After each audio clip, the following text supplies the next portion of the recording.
Mire, fomentar a través del teatro valores como la honestidad, el respeto y la igualdad, así como la transparencia entre los pequeños, es la finalidad de la Contraloría Capitalina. Enrique Muñiz nos explica. Con el objetivo de fortalecer la promoción de los valores en la niñez capitalina, la Contraloría General y la Secretaría de Educación, ambas de la Ciudad de México, han puesto en marcha la presentación de una obra de teatro llamada Guardianes de los Valores.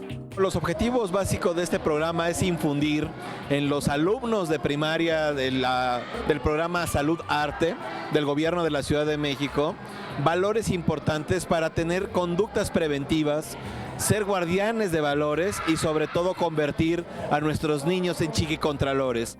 Con esta puesta en marcha, que recorrerá 13 planteles educativos de la capital, se busca informar a los menores sobre la importancia que tienen los conceptos de transparencia y rendición de cuentas, así como la igualdad, amistad, honestidad, respeto y solidaridad.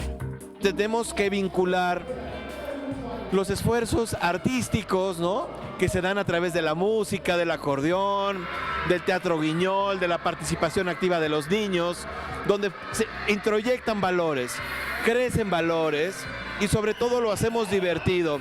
La obra se desarrolla a través de las estaciones del año, representando cada uno un valor. Y durante el recorrido se presentan situaciones asociadas a la corrupción y los niños y niñas deberán contrarrestar esas acciones con los valores.